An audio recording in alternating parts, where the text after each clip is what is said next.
Welcome to SVG-TV News for Monday, July 3rd, 2017. I am Jennifer Richardson with the details. The opposition New Democratic Party, the NDP, will pay the penalty for trying to thwart the will of the people. So says Prime Minister Dr. Ralph Gonsalves while speaking on WeFM today, discussing the judgment handed down on Friday by the High Court allowing the NDP's petitions to go forward. PM Gonsalves says the NDP's case is merely traducing the good name of SVG for the sake of power, adding that such matters are serious to the peoples of SVG. He noted that the party will pay the price for its action. Now what is happening, the opposition is hell-bent on their intention really is to carry out what amounts to a judicial coup d'etat against the duly elected government. Of course, they're not doing it complicit with the judges. Nobody can say that. But we have an independent judiciary. But this is what they want to do, to thwart the will of the people. And they will, I predict they will pay a penalty at the polls whenever the next elections are called. You don't mess around with the will of the people like that. For them, it's a game. For people, it's serious business. And all I will do is to ask, whenever the next election comes, before in 2020, I will ask the electorate to vote precisely the way you voted the last time. That is to say, the ULP supporters. PM Gonsalves used an example in the UK where various law lords were divided on a particular matter, adding that one must ensure that the judicial system does not confuse the public or becomes a laughingstock. Photographs of them with their head upside down. And the three whom the newspaper agreed with, as taking a common sense approach, had their pictures up. And the caption was, "The law is an ass." Now, some people may want to think so in this case. I urge them not to. But the point is this, that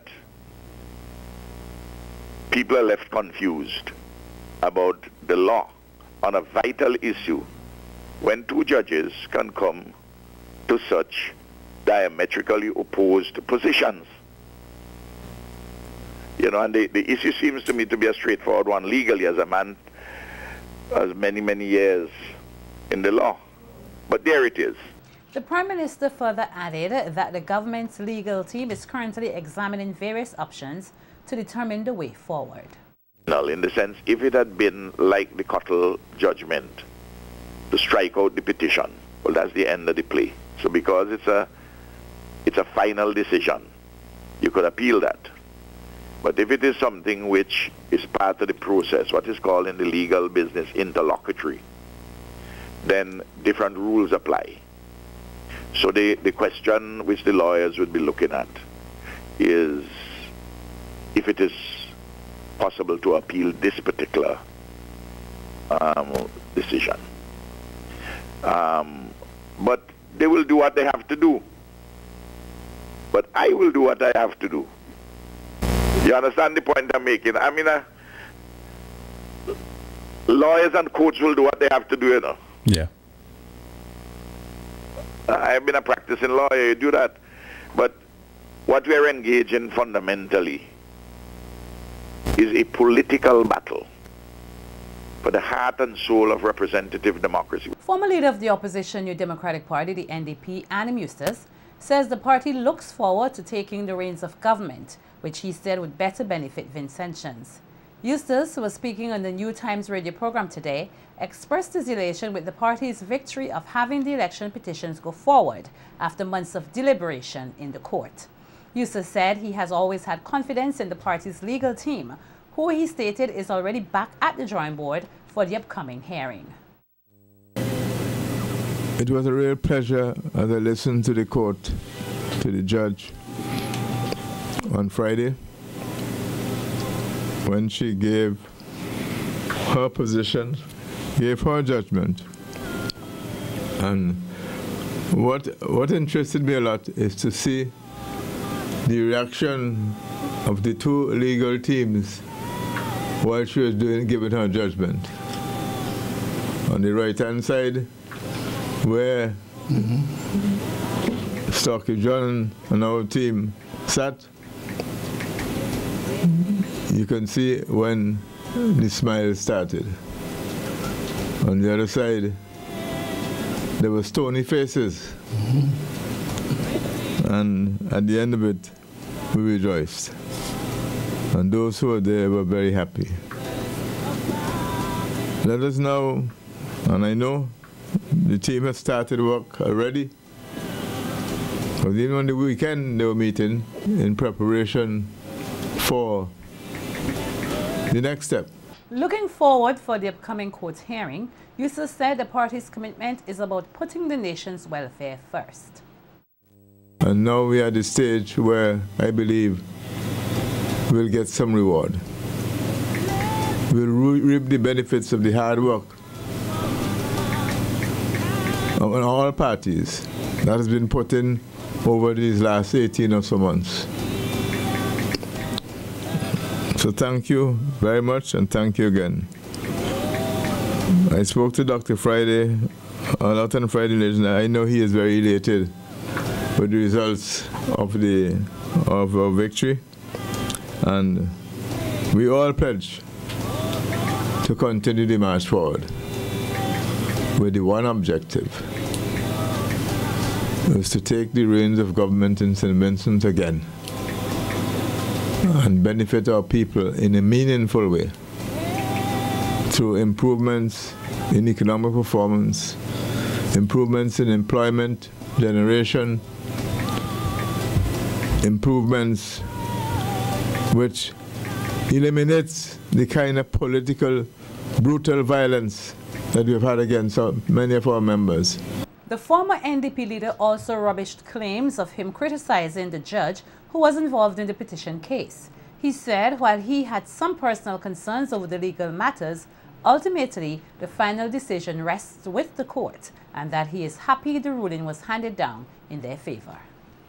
And I don't think anybody can say they heard me make any critical remarks of any judge at any time. Because while I may have some concerns about the system, I don't voice those. I leave the court to take its decisions. I don't probably come out and make any statement that's adverse to any judge. There are those who do that. I don't do it. The system is there. I watch how it is operated, but I make no comments about the system. It is so critical to our democracy. No one can say they hear me come out and criticize any judge. And the lead lawyer for the respondents in the election petitions case, Queen's Counsel Anthony Astafan, has made it clear that he has not been fired. However, he has decided to recuse himself from the position. On radio on Friday, after the ruling was handed down, Astafan stated that he made a decision to procure the services of a senior counsel from Trinidad who has excellent knowledge on matters relating to election petitions, adding that he was not forced but could not give the case the attention it needed because of other work commitments. And whose knowledge of election law I think is absolutely superb. So I recommended him to immediately start representing, I think it's the Chief Elections Officer, to make a decision on the question of the appeal or on moving the way forward. Because I told my clients, and I told two of the three gentlemen which you know, that I could not be of assistance, because the fact is, Elson, in the last, from September to February, I was on medical leave. And I've had a tremendous backlog, especially in Dominica and elsewhere. And I cannot go back to the court again and ask for an adjournment. Okay. And in addition to that, I have some personal matters that I have to deal with that makes it impossible for me to come to St. Vincent right now. So before people start calling and ask whether I've been fired, I have not been fired. I'm still on the case. Astafan added that the issue at hand is not whether one has a right to an election or the right to have the petitions heard, but whether there are lawful petitions before the court to enable a trial. And the fight that we have is not just an ordinary procedural fight. It's not a fight over particulars or some disclosure. It's a fight as to whether or not the court has jurisdiction to hear it. Now, Justice Cottle on 2 occasions said that the petitions were bad because the requirement was one of mandatory law. And when the petitioners themselves signed the recognizances, that was bad in law. This judge has taken a completely different position. Now, that means we're going to go into the trial with one side believing that the petitions are in fact bad, but not in law bad, and another side believing that the petitions are in fact good because the judge ruled in their favor today. That quagmire needs to be resolved. And the High Court is expected to hear on July 12th a motion filed by the lawyers for the opposition New Democratic Party for the Supervisor of Elections, Sylvia Findlay-Scrub, to deliver to the court the documents relating to Central Leeward in the December 9th, 2015 general elections. As authorities here in St. Vincent and the Grenadines continue efforts to rid the nation of any instance of human trafficking, a technical assistance program which has been ongoing for the last 6 months culminated on Friday, June 30th. The program, which was done in collaboration with the ACP EU Migration Initiative, saw various training and assistance initiatives being rolled out to further enhance this country's counter-trafficking practices. The closing ceremony also saw a memorandum of understanding being signed by 9 major stakeholders who will work together with the RSVG police force to combat human trafficking here in St. Vincent and the Grenadines. Nikita Tony tells us more in this report. The U.S. Department of State in their 2016 Trafficking in Persons report placed St. Vincent and the Grenadines among the countries on the Tier 2 watch list, and now efforts are being made to significantly increase the nation's anti-human trafficking initiatives. One such effort was through a technical assistance program funded by the ACP EU Migration Action and the International Migration Organization IMO, which had been ongoing for the past 6 months. Last Friday, a closing ceremony was held to officially culminate work done under the program, along with the signing of a memorandum of understanding between 9 different entities involved in combating human trafficking here in SVG. In her welcoming remarks, head of the Anti-Trafficking in Persons Unit, ATIPU, Superintendent of Police Ruth Jacobs, thanked all involved stakeholders, especially the ACP EU Migration Action and the IMO, for their assistance in making the program a success. Regional Program Coordinator of the IMO office in Guyana, Jermaine Grant, commended the nation on newly obtaining a Tier 2 ranking, according to the U.S. Department of State's 2017 Trafficking in Persons report. Citing what was done under the technical assistance, Grant commended all stakeholders on the level of work and accomplishments they were able to achieve over the period. And along with the sustained efforts and momentum by the Anti-Trafficking in Persons units, an improvement in countering human trafficking with relevant stakeholders knowing the indicators to recognize human trafficking, improve investigative techniques, enforcement of available policies and legislations, prosecution and convictions, and provision of good victim care, St. Vincent and the Grenadines is on stable and buoyant waters to greater success and improve ranking beyond Tier 2. Highlighting that the program consisted of 5 parallel interlinked processes, technical expert Linda Erickson-Backer expressed her elation in the level of commitment and cooperation shown throughout the program by all stakeholders, including the government. Happy that it was possible to do in such a short time.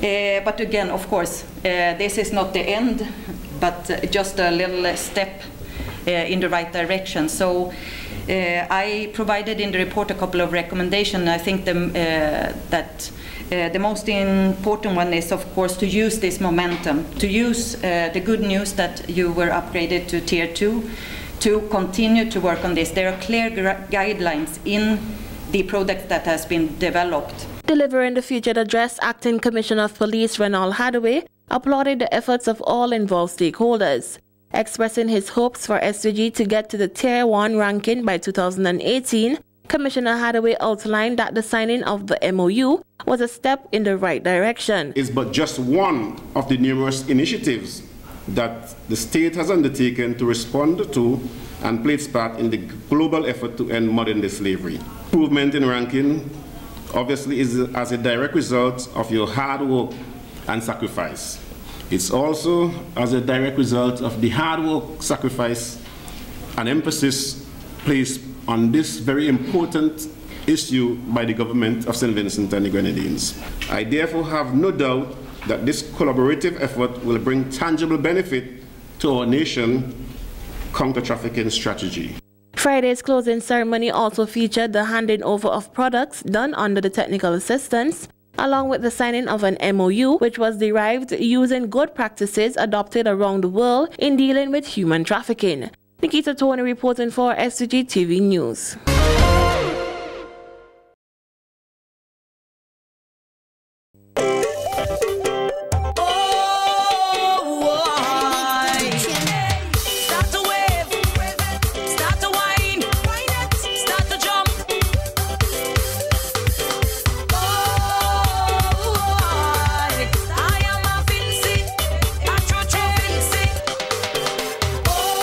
Welcome to Carnival Beat. The official 10 days of activities for the hottest carnival in the Caribbean, Vincy Mas 2017, got off to a grand start on Friday night, June 30th, with the Calypso semi-finals at the Victoria Park. In this report, Nikita Tony gives us an overview of what patrons can expect in the coming days. Deemed as the hottest carnival in the Caribbean, the Vincy Mas product has over the years evolved into the must-attend summer festival, and this year is no exception, especially as the country celebrates 40 years since the inception of the June-July festival. The 10 days of event officially got started last Friday, June 30th, with the Calypso semi-finals dubbed Fantastic Friday at the Victoria Park, where 10 Calypsonians were selected to compete in the Calypso Monarch finals. July 1st to July 4th, the juniors are getting their time to shine, with Junior Carnival held on Saturday, July 1st, Junior Pan Fest on Sunday, July 2nd, and the Junior Calypso and Soca Monarch scheduled for Tuesday, July 4th, with all events slated for the Victoria Park. Known as the night when Mas meets the sweet music of the steel pan, Thursday, July 6th is the date scheduled for the Steel and Glitter Show at the Victoria Park. On Friday, July 7th, the cruise ship berth will turn into an atmosphere of celebration as Vincentians and visitors alike gather to celebrate 40 years of the June-July Mas at the event dubbed Evo 4.0. Deemed as the greatest party for Vincy Mas, the Raga Soca and Soca Monarch titles will be up for grabs on Saturday, July 8th, as 23 artists attempt to dethrone reigning Raga Soca Monarch Chawali Johnson and reigning Soca Monarch Shane Hyper 4000 husband. Sunday, July 9th will be the turn of the Calypsonians as they aim to stop Zamfir the Man Zangi Adams from obtaining the crown for the 4th consecutive year at Dimanche Gras. Right after the Dimanche Gras show will be the Juve and Evening Street Jump Up on Monday, July 10th, and to culminate it all, revelers will take the road in their beautiful costumes on Tuesday, July 11th for Mardi Gras. As the country celebrates 40 years of Mas, Pan and Calypso in the June-July sun, the Carnival Development Corporation urges all Vincentians and visitors alike to go out and support all festivities. Reporting for Carnival Beat, I am Nikita Tony. And 22 Calypsonians on Friday, June 30th gave of their best to be selected among the finalists who will compete for the 2017 title on Dimanche Gras night, Sunday, July 9th at the Victoria Park. Dubbed Fantastic Friday, the event saw a fantastic display of the art form as the artists wowed patrons in their attempt to be one step closer to dethroning reigning Calypso monarch Zamfir the Man Zangi Adams. We hear more about last Friday's event and who the finalists are in this report from Nikita Tony. Officially starting the 10 days of activities for Vincy Mas 2017 was Fantastic Friday on June 30th, where hundreds of Calypso lovers came together at the Victoria Park to witness the Calypso semi-final showdown between 22 Calypsonians. At the end of the night, only 10 were successful in their attempt to reach the finals, and a shot to take the crown away from the reigning Calypso monarch, Zamfir the Manzangi Adams, on the March Grand Night, which is slated for a Sunday, July 9th, 2017. The 10 finalists are Chanel Scorpion Williams,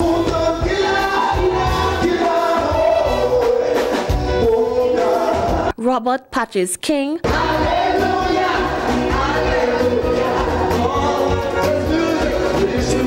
Lornette Fire Empress Ned,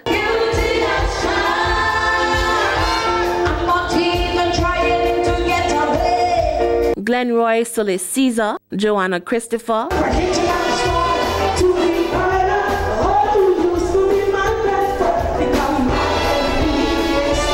Chanel Mackenzie,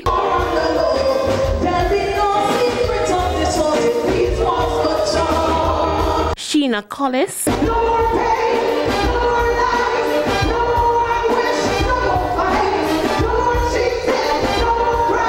Glenford Azara Charles, Cecil Littlebit Murray, and Kenneth Vibrating Skakes Allen. Scheduled to begin at 8 p.m. sharp on Sunday, July 9th, patrons can expect a great show on the March Grand Night, where Calypso meets Mass. Reporting for Carnival Beat, I am Nikita Tony. The BMC Amerijet Magic 103.7 FM Blondie Bird and Friends kicked off their 2017 Carnival season on a high note, capturing the Junior Band of the Year with their spirited and vibrant production dubbed It Is What It Is.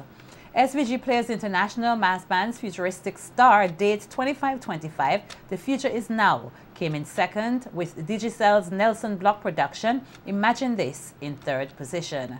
Nolisha Miller has more in this report.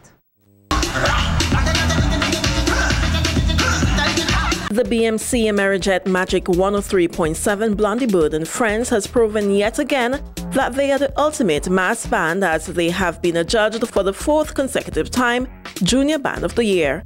With their production It Is What It Is, the mass band adorned their junior patrons with vibrant colors and feathers, bringing further life to the streets of capital city Kingstown on Saturday, July 1st for Junior Carnival 2017. SVG Players International Mass Band star date 2525, The Future Is Now production took the second position, with the Digicel Nelson Block's Imagine This taking the third position.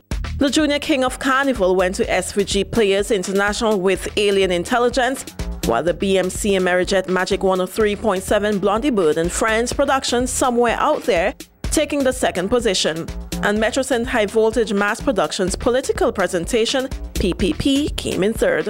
The BMC Amerijet Magic 103.7 Blondie Bird and Friends Portrayal of Warmth captured the top spot in the Junior Queens category, with SVG Players International Mass Band Electromagnetic Pulse coming in second, and Digicel Nelson Block's The Magician taking the third position.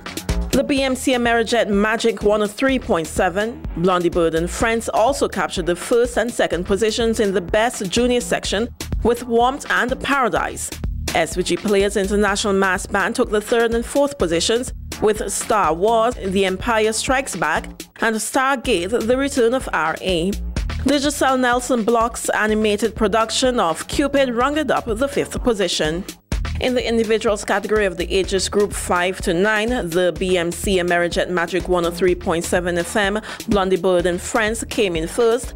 SVG Players International Mass Band Alien Intelligent was second, and in third place was Digicel Nelson Block's Warrior Princess. In the 10 to 15 category, the BMC Amerijet Magic 103.7 FM Blondie Bird and Friends was once again out front with Mystery. SVG Players International Mass Band Stargate Isis Goddess of Magic came in second, and Digicel Nelson Block's The Magician was third. In the Uptown competition, SVG Players took the first place position, with the Digicel Nelson Block in second position, and the BMC Amerijet Magic 103.7 FM Blondie Bird and Friends having to settle for third. Nolisha Miller for Carnival Beat.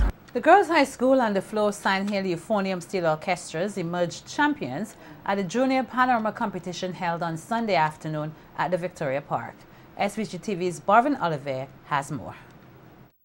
The Girls High School and the Flo Sandhill Euphonium Steel Orchestra captured the top spot on Sunday in their respective categories, as 7 bands took part in the 2017 Junior Panorama competition in Carnival City, Victoria Park. Taking the top spot in the school-based bands category, the Girls High School came in first with 239 points, playing their rendition Move It by Black Sand.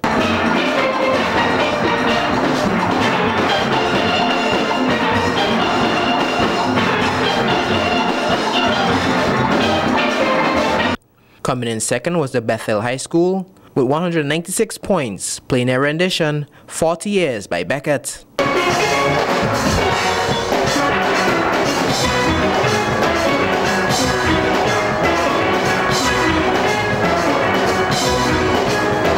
In the community-based bands, Flow Sandhill Euphonium Steel Orchestra took the top spot, playing Baila Sanka by Exodus with 247 points.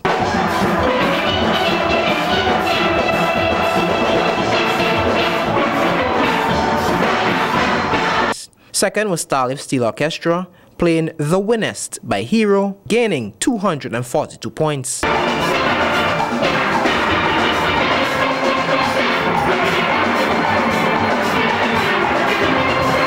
Third was the Symphonic Steel Orchestra, playing Siyabonga by James E.P. with 239 points.